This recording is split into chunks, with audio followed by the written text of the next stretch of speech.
इस विश्व रूप में बहुत से मुख थे। अर्जुन ने प्रभु के ऐसे सुंदर सुंदर मुख देखे कि मानो वे लक्ष्मीपति के राज मंदिर थे, अथवा सौंदर्य लक्ष्मी के अनेक भंडार थे, अथवा बहार से भरे हुए आनंद के वन अथवा लावण्य के साम्राज्य थे। परंतु इन सुंदर गुणों के साथ ही साथ उसने बीच बीच में बहुत से ऐसे दूसरे मुख भी देखे जो स्वभावतः बहुत भयंकर थे। उन्हें देखकर ऐसा जान पड़ता था कि मानो काल रात्रि की सेना ही उमड़ पड़ी हो, अथवा स्वयं मृत्यु के ही मुख निकल आए हों, अथवा भय के गढ़ बनाए गए हों, अथवा प्रलय की अग्नि के कुंड ही खुल गए हों। उस विश्व मूर्ति में वीर श्रेष्ठ अर्जुन ने इस प्रकार के बहुत से विलक्षण, विकराल और भयंकर मुख भी देखे, पर साथ ही उस मूर्ति में अलौकिक सजे सजाए अथवा सौम्य मुख भी असंख्य थे। वास्तव में उस ज्ञान दृष्टि को भी कहीं उन मुखों का अंत नहीं दिखाई देता था। फिर अर्जुन बड़े कौतुक से उस विश्व रूप के नेत्र देखने लगा। वे नेत्र अनेक प्रकार के विकसित कमलों के वन के समान थे। इस प्रकार सूर्य के रंग के ऐसे अनेक तेजस्वी नेत्र अर्जुन ने देखे। जिस प्रकार कल्पांत के समय काले रंग के घने मेघ समूह में बिजली की चमक दिखाई पड़ती है, उसी प्रकार उन काली और टेढ़ी बाहों के बीच नीचे अग्नि के समान पीले रंग की दृष्टि की किरणें शोभा पा रही थी। इस प्रकार उस एक ही रूप में भिन्न भिन्न प्रकार के अनेक चमत्कार देखकर अर्जुन को उस रूप की अनेकता पूर्ण रूप से विदित हो गई। वह मन ही मन कहने लगा, इसके पैर कहाँ हैं, मुकुट कहाँ है और हाथ कहाँ हैं। इस प्रकार उसका विश्व रूप के दर्शनों का अनुराग उत्सुकता से बढ़ने लगा। उस अवसर पर अर्जुन मानो सौभाग्य का भंडार ही बन गया। फिर भला उसका कोई मनोरथ निष्फल कैसे हो सकता था? क्या शंकर के तर्कश में भी कभी व्यर्थ जाने वाले बाण होते हैं? अथवा ब्रह्मा की जिह्वा पर कभी कोई मिथ्या बात आ सकती है? बस अर्जुन को तत्काल ही उस अपार मूर्ति के संपूर्ण दर्शन होने लगे, जिनकी थाह वेदों को भी नहीं लगती। उनका एक एक अंग अर्जुन अपनी दोनों आँखों से एक ही समय में और एक साथ ही देखने लगा। चरण से मस्तक तक उस स्वरूप का ऐश्वर्य देखते समय अर्जुन को ऐसा जान पड़ा कि वह मूर्ति नाना प्रकार के अलंकारों से विभूषित है। वह परब्रह्म स्वरूप देव अपने शरीर पर धारण करने के लिए स्वयं ही अनेक प्रकार के अलंकार और आभूषण बन गए थे। भला ये कैसे बतलाया जा सकता है कि वे आभूषण कैसे और किसके समान थे? जिस तेज से चंद्रमा और सूर्य भी प्रकाशमान होते हैं और विश्व के जीवन रूपी महातेज का जो जीवन सर्वस्व है, वह तेज ही इस विश्व रूप का श्रृंगार था। भला उसका ज्ञान किसकी बुद्धि को हो सकता है?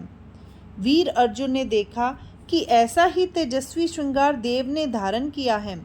जब अर्जुन ज्ञान दृष्टि से उस विश्व रूप के सरल हाथ देखने लगा, तब उसे उन हाथों में ऐसे शस्त्र चमकते हुए दिखाई पड़े कि मानो उनमें से कल्पांत की ज्वाला ही निकल रही हो। उस समय अर्जुन की समझ में यह बात आ गई कि इस रूप में अंग और अलंकार, हाथ और हथियार, जीव और शरीर की जोड़ियों में की वस्तुएं, दोनों वस्तुएं स्वयं देव ही हैं। इसी ठाठ से देव ने सारा स्थावर जंगम विश्व ठसाठस भरकर व्याप्त कर रखा है। उन हथियारों की किरणों की प्रबल अग्नि में नक्षत्र मानो भूने जाने वाले चनों की तरह फूट रहे थे और उसके ताप से अग्नि मानो घबराकर समुद्र में घुसने को तैयार हो रही थी। इसके उपरांत अर्जुन ने देव के ऐसे असंख्य हाथ देखे, जिनमें ऐसे शस्त्र थे जो मानो कालकूट विष की लहरों में बुझाए हुए थे अथवा प्रचंड विद्युत से युक्त थे। मानो भयभीत होकर ही इन शस्त्र युक्त हाथों की ओर से अर्जुन ने अपनी दृष्टि हटा ली और तब वह प्रभु का गला और मस्तक देखने लगा, जिनसे कल्प वृक्षों की उत्पत्ति हुई थी, जो आत्म प्राप्ति के आदि स्थान ही हैं और जिनमें थकी हुई लक्ष्मी विश्राम करती है। वे अत्यंत स्वच्छ और सुंदर पुष्प उस गले और मस्तक पर धारण किए हुए दिखाई दिए। मस्तक पर गुच्छे, भिन्न भिन्न अवयवों पर फूलों के जाल, गजरे और झालरें आदि और गले में दिव्य पुष्प मालाएं लहरा रही थीं। देव के नितंब पर पीतांबर इस प्रकार शोभा दे रहा था कि मालूम होता था कि स्वर्ग ने सूर्य के तेज का परिधान धारण किया हो, अथवा मेरू पर्वत सोने से ढक दिया गया हो।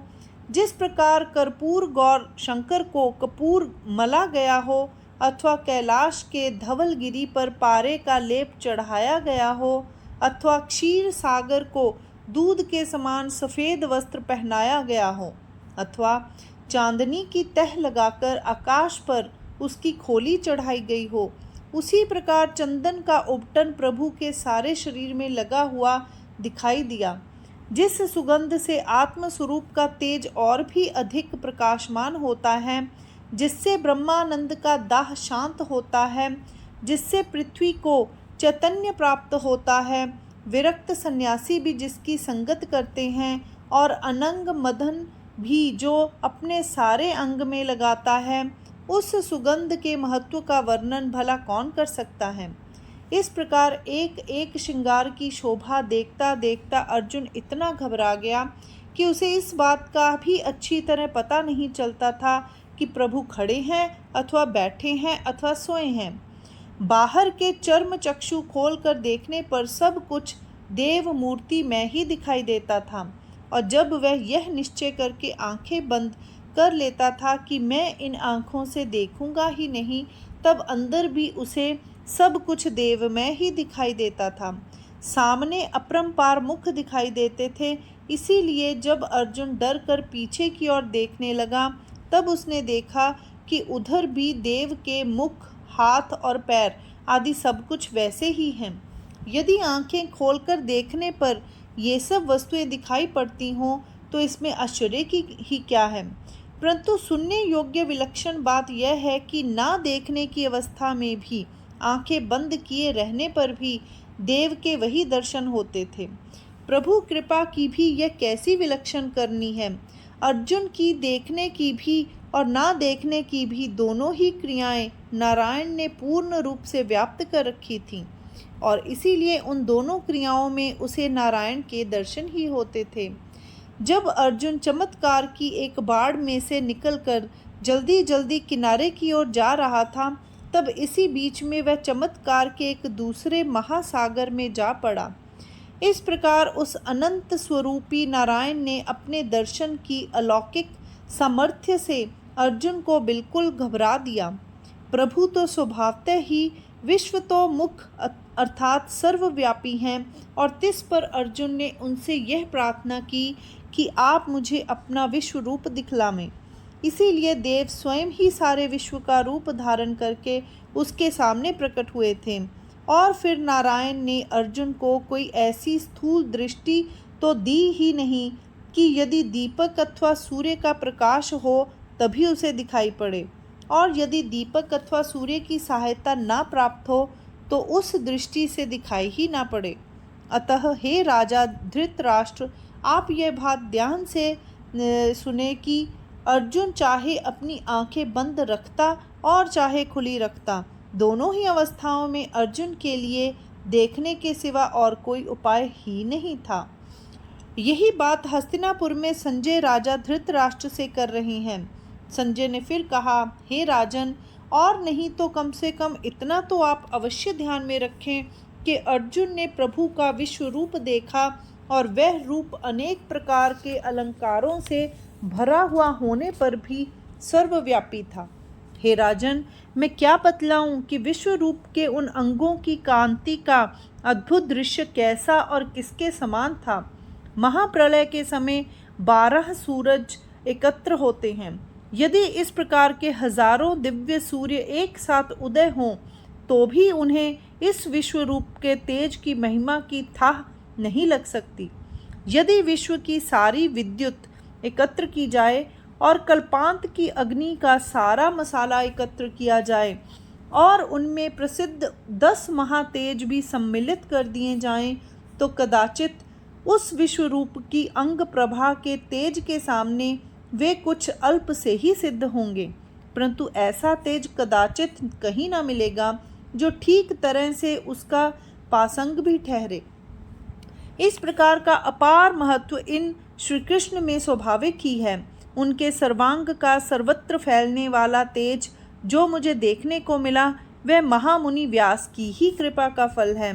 उसी विश्वरूप के एक कोने में ये सारा जगत अपने संपूर्ण विस्तार के सहित उसी प्रकार पड़ा हुआ था जिस प्रकार महासागरों में भिन्न भिन्न बुलबुले दिखाई देते हैं, कि वह आकाश में भिन्न भिन्न मेघ होते हैं, अथवा जमीन पर चींटियों के बने हुए घर होते हैं, अथवा मेरू पर्वत पर बहुत से परमाणु रहते हैं। बस ठीक उसी प्रकार संपूर्ण विश्व उस देव के शरीर में उस समय अर्जुन देख रहा था। अर्जुन के मन में उस समय तक जो इस प्रकार का थोड़ा सा भेदभाव बचा रह गया था कि यह विश्व एक अलग वस्तु है और मैं उससे भिन्न दूसरी वस्तु हूँ, सो वह भेदभाव भी अब नष्ट हो गया और अर्जुन का अंतःकरण बिल्कुल द्रवित हो गया। उसके अंदर आनंद का संचार हुआ और बाहरी शरीर के अवयवों का बल तत्काल नष्ट हो गया और नख से लेकर शिखा तक सारे शरीर में रोमांच हो आया। जिस प्रकार बरसात के पहले झोंके में पानी बह जाने के बाद पर्वत के सब भाग कोमल तृणों के अंकुरों से आच्छादित हो जाते हैं, उसी प्रकार अर्जुन के सारे शरीर पर रोमांच के अंकुर निकल आए। जिस प्रकार चंद्रमा की किरणों के स्पर्श से चंद्रकांत मणि द्रवित होती है, उसी प्रकार उसका शरीर पसीने की बूंदों से भर गया। कमल के कोश में बंद हो जाने वाले भौरे के हिलने डुलने से जिस प्रकार कमल की कली पानी पर हिलने लगती है, अंतःकरण में सुख की लहरें उठने के कारण बाहर से उसका शरीर भी उसी प्रकार थर थर कांपने लगा। जिस प्रकार कपूर कदली के दल खोलने पर उसमें दबे हुए कपूर के कण निकलकर तैरने लगते हैं, उसी प्रकार अर्जुन की आंखों से टपाटप आंसुओं की बूंदें गिरने लगीं। चंद्रमा का उदय होने पर जिस प्रकार भरा हुआ समुद्र और भी अधिक भर जाता है, उसी प्रकार अर्जुन भी आनंद की लहरों से और भी अधिक भर गया। इस प्रकार आठों सात्विक भाव मानो परस्पर प्रतिद्वंद्विता करते हुए अर्जुन के अंगों में भर गए, जिससे उसके जीव को ब्रह्मानंद का साम्राज्य प्राप्त हो गया। परंतु इस प्रकार के आत्मानंद के अनुभव के उपरांत भी उसकी दृष्टि में देव और भक्त के द्वैत भाव का अस्तित्व बना ही रहा। इसीलिए अर्जुन ने एक ठंडी सांस लेकर इधर उधर देखा और जिस ओर श्री कृष्ण बैठे हुए थे उस ओर उसने प्रभु को नमस्कार किया और तब हाथ जोड़कर उसने कहना आरंभ किया। अर्जुन कहता है, हे प्रभु, मैं आपका जय जयकार करता हूँ। सचमुच आपने मुझ पर बहुत ही विलक्षण कृपा की है, क्योंकि उसी कृपा के कारण आज मुझ सरीखे सामान्य जीव को भी ये अद्भुत विश्व रूप देखने का सौभाग्य प्राप्त हुआ है। परंतु महाराज, आपने ये बहुत ही अच्छा काम किया है और मुझे भी इससे बहुत ही संतोष हुआ है, क्योंकि आज मुझे ये बात प्रत्यक्ष रूप से दिखाई पड़ी है कि आप ही इस सृष्टि के आधार हैं। हे देव, जिस प्रकार मंदार पर्वत के पठार पर जगह जगह वंचर पशुओं के दल एकत्र रहते हैं, उसी प्रकार 14 भुवनों के अनेक संग आपके शरीर पर लटके हुए दिखाई देते हैं। आकाश के विस्तार में जिस प्रकार तारों के समूह रहते हैं, अथवा किसी विशाल वृक्ष में जिस प्रकार अनेक पक्षियों के घोंसले लटकते रहते हैं, उसी प्रकार हे नारायण, आपके इस विश्वमय शरीर में स्वर्ग और उसमें देवगण मुझे दिखाई पड़ रहे हैं। हे प्रभो, इस शरीर में महाभूतों के अनेक पंचक और भूत सृष्टि का प्रत्येक भूत समुदाय मुझे दिखाई दे रहा है। हे महाराज, आपके सारे शरीर में सत्यलोक है, फिर भला ये कैसे हो सकता है कि उसमें दिखाई पड़ने वाले ब्रह्मा ना हो? यदि दूसरी ओर देखा जाए तो कैलाश भी दिखाई देता है। हे देव, आपके शरीर के एक छोटे से कोने में गौरी सहित श्री शंकर भी दिखाई पड़ते हैं। केवल यही नहीं, हे नारायण, स्वयं आप भी अपने इस विश्व रूप में दिखाई देते हैं। इसमें कश्यप आदि समस्त ऋषियों के कुल और नाग समुदाय के सहित पाताल भी दिखाई देता है। संक्षेप में यह कि हे त्रिभुवन नाथ, आपके रूप के एक एक अवयव की भित्ति पर 14 भुवनों के चित्र अंकित दिखाई पड़ते हैं। इन भुवनों के प्रत्येक प्रकार के लोक भी इसमें चित्र दिखाई पड़ते हैं। इस प्रकार आपके अगाध महत्व की अलौकिकता आज मुझे दिखाई पड़ रही है। दिव्य दृष्टि की सहायता से जो मैं चारों ओर देखता हूँ तो मुझे यह दिखाई पड़ता है कि आपके बाहुदंडों से आकाश के अंकुरों के समान आपके अनेक अग्रहस्त निकले हुए हैं और उनमें से प्रत्येक अग्रहस्त सब प्रकार के व्यवहार और कार्य कर रहे हैं। जिस प्रकार अव्यक्त ब्रह्म के विस्तार में अनेक ब्रह्मांडों के भंडार खुले हुए दिखाई पड़ते हैं, उसी प्रकार के आपके ये अपार उदर मुझे जान पड़ते हैं। इस शरीर में एक ही समय में सहस्त्र शीर्षत्व की करोड़ों आवृत्तियाँ होती हैं और ऐसा जान पड़ता है कि मानो परब्रह्म रूपी वृक्ष में ये हजारों मस्तक रूपी फल अपने भार से हिल रहे हैं। हे विश्वरूप देव, इस प्रकार के आपके जितने मुख हैं वे सब मुझे दिखाई पड़ रहे हैं और उनमें आँखों की रंगों के अनेक समुदाय भी मैं देख रहा हूँ। केवल इतना ही नहीं, स्वर्ग, पाताल, भूमि, दिशा और आकाश आदि सभी बातों का यहाँ अंत हो जाता है और सब यहाँ मूर्तिमान ही दिखाई देते हैं। मैं चाहता हूँ कि परमाणु के बराबर भी कोई ऐसा अवकाश दिखाई पड़े जिसमें आपका निवास ना हो, परंतु मेरा यह प्रयत्न व्यर्थ हो रहा है क्योंकि आपने सभी को ओतप्रोत रूप से व्याप्त कर रखा है। अनंत प्रकार के इतने महाभूत इसमें एकत्र हैं जिनके विस्तार की गणना ही नहीं हो सकती और हे अनंत देव, उनका यह सारा विस्तार आप में ही समाया हुआ दिखाई देता है। इस प्रकार का महत्व रखने वाले आप कहाँ से आए? आप यहाँ बैठे हैं अथवा खड़े हैं? आप किस माता के गर्भ में थे? आपका स्थान कितना बड़ा था? आपका रूप कैसा है? आपकी अवस्था कितनी है? आपके उस पार और क्या है?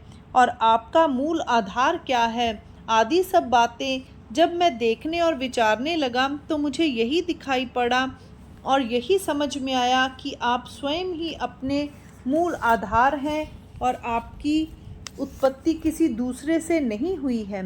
इस प्रकार आप अनादि और स्वयं सिद्ध हैं।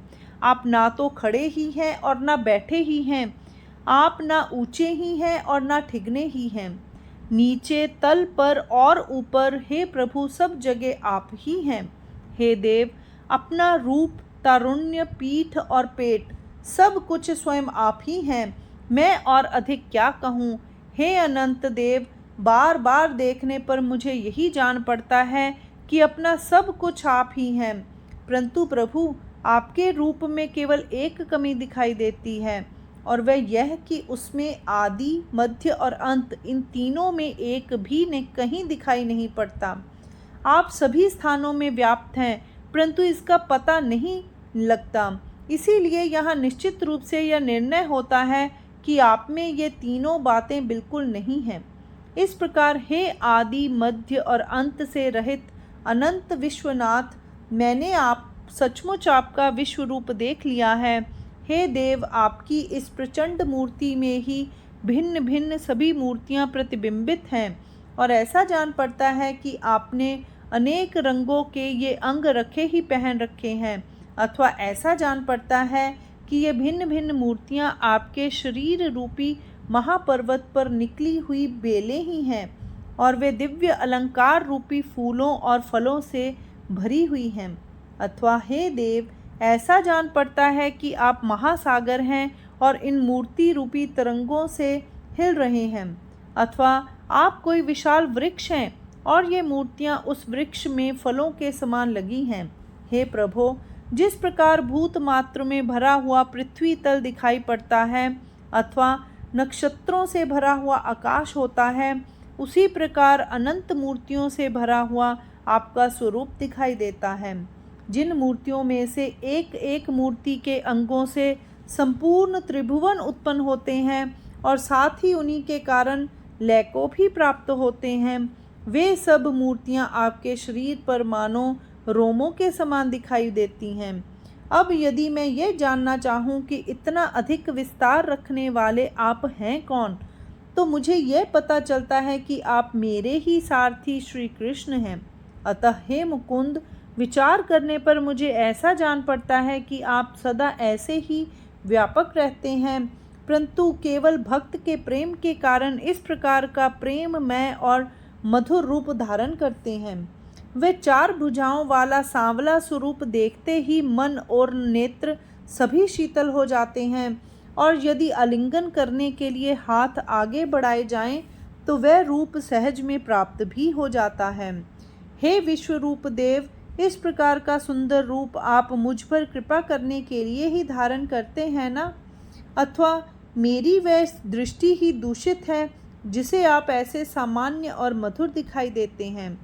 जो हो, परंतु अब तो मेरी दृष्टि का मल बिल्कुल दूर हो गया है और आपने सहज में ही मेरे नेत्रों को दिव्य प्रकाशमय कर दिया है, और इसीलिए मैं आपकी वास्तविक महिमा का ठीक ठीक स्वरूप देख सका हूँ।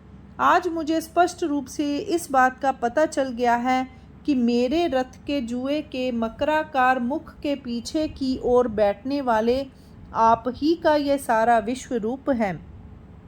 इतना ही नहीं है श्री कृष्ण, आपके सिर पर इस समय भी वही मुकुट है जो सदा रहता है, परंतु उसकी इस समय की प्रभा और विशालता कुछ विलक्षण ही है, और इस ऊपर वाले हाथ में आप उसी प्रकार चक्र धारण किए हुए हैं कि मानो अभी उसे चलाना ही चाहते हैं। हे विश्वरूप, परंतु जो बात इनमें पहले सदा दिखाई देती थी वह इस समय नहीं है। दूसरी ओर जो यह गदा है, क्या वह वही पुरानी और पहचानी हुई नहीं है? और नीचे के ये दोनों शस्त्रहीन और खाली हाथ घोड़ों की लगाम पकड़ने के लिए आगे बढ़ रहे हैं। और हे विश्वनाथ, अब यह बात भी मेरी समझ में आ गई है कि मेरे इच्छा करते ही और उतने ही वेग से जितना वेग उस इच्छा में था, आप एकदम से विश्वरूप हो गए। परंतु यह कितना प्रचंड और अद्भुत चमत्कार है! यह देखकर चकित होने के लिए विस्मय के जितने बल की आवश्यकता होती है, उतना बल भी मुझ में नहीं है। यह आश्चर्य देखकर चित्त बिल्कुल पागल ही हो जाता है। मन में इस बात का भी कुछ ठीक ठीक निश्चय नहीं होता कि यह विश्वरूप यहाँ है अथवा नहीं है।